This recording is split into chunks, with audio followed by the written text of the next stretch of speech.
Assalamualaikum warahmatullahi wabarakatuh. Perkenalkan, saya Nur Fitri Maulina dengan NIM 191020211108 dari kelas A3, jurusan Hubungan Internasional, Fakultas Ilmu Sosial dan Politik. Pada kesempatan kali ini, saya akan mempresentasikan salah satu teori dalam hubungan internasional, yaitu teori feminisme. Apa itu feminisme? Feminisme adalah suatu gerakan dan ideologi yang memperjuangkan kesetaraan bagi perempuan dalam politik, ekonomi, budaya, ruang publik, dan ruang pribadi. Feminisme sering juga diartikan sebagai gerakan emansipasi wanita yang menyuarakan tentang perbaikan kedudukan wanita dan menolak perbedaan derajat antara wanita dan pria. Namun sayangnya, feminisme ini sering kali disalahpahami. Feminisme dianggap sebuah ideologi yang membenci laki-laki, padahal baik laki-laki maupun perempuan sama-sama diuntungkan ketika tidak ada relasi yang timpang di antara keduanya. Selanjutnya, sejarah feminisme berkembang pada abad 15 sampai dengan 18 Masehi di Eropa. Penggerakan paling awal yang ditentukan ialah oleh Christine de Pizan yang menulis tentang ketidakadilan yang dialami perempuan. Pada abad ke-18, dua tokoh utama penggerakan ini adalah Susan dan Elizabeth. Mereka berhasil memperjuangkan hal politik, yaitu hak untuk memilih bagi perempuan. Selanjutnya pada abad ke-19, dipelopori oleh Lady Mary Wortley, Montagu, dan Marquis de Condorcet. Gerakan mereka disebut sebagai Universal Sisterhood. Selanjutnya pada abad ke-19 ini dibagi menjadi 3 gelombang. Yang gelombang pertama dipelopori oleh aktivis sosial Charles Fourier tahun 1937 dengan tujuan perjuangan kaum wanita dalam menuntut revolusi sosial dan politik terhadap hak perempuan. Selanjutnya gelombang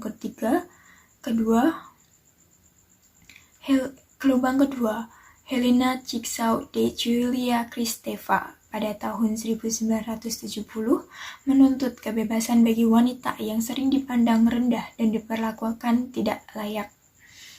Dan terakhir, gelombang ketiga lebih berfokus untuk mendapatkan posisi dalam sistem pemerintahannya. Pada gelombang ketiga ini, mereka menganggap bahwa bidang politik merupakan tempat yang harus memiliki perwakilannya agar hak-hak wanita dapat terus terjaga. Jenis-jenis feminisme. Yang pertama ada feminisme liberal, kedua ada feminisme radikal, ketiga ada feminisme marxis, dan keempat ada feminisme psikoanalis gender.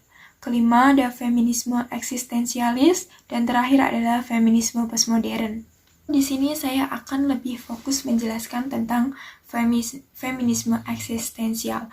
Dari studi kasus, saya akan menjelaskan secara rinci. Feminisme eksistensialis. Feminisme eksistensialis masuk dalam gelombang kedua feminisme dan berkembang pada tahun 1940. Aliran feminisme ini sangat mendukung perempuan untuk bebas mendefinisikan makna keberadaannya di dunia ini. Aliran ini juga mengajak perempuan untuk menjadikan dirinya sebagai subjek yang diinginkan alih-alih menjadi objek.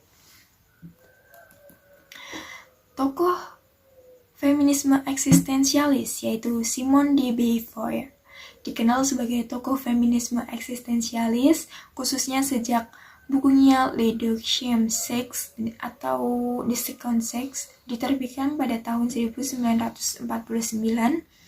Dalam literatur Prancis, Simone de Beauvoir umumnya dinyatakan sebagai filsuf, khususnya eksistensialis dan fenomenologis, dan penulis roman esai memoir.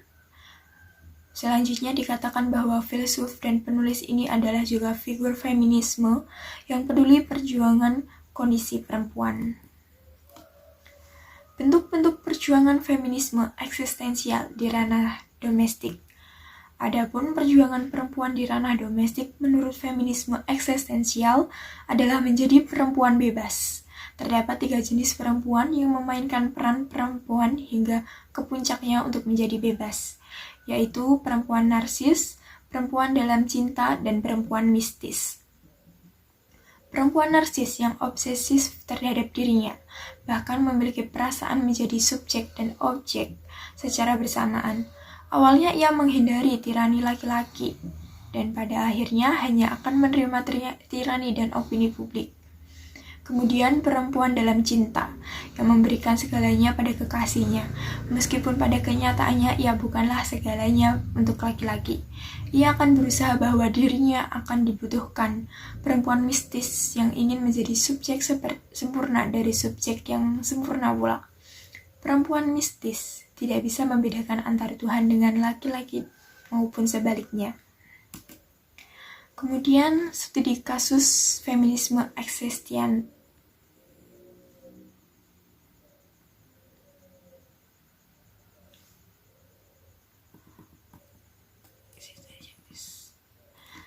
Selanjutnya studi kasus feminisme eksistensialis, yaitu Kevin Liliana, seorang Miss International 2017 yang kerap mengalami catcalling ketika sendiri di jalanan.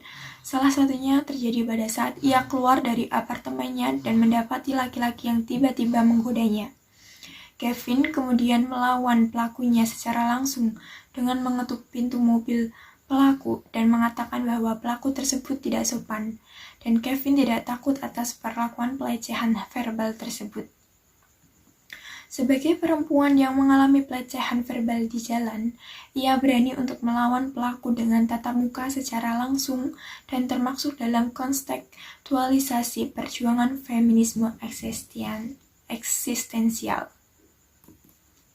Dan kita pada akhir kesimpulan, feminisme eksistensial lebih melihat perjuangan perempuan di ranah domestik yang dapat dijumpai pada perempuan di ruang rumah tangga maupun ruang kerja.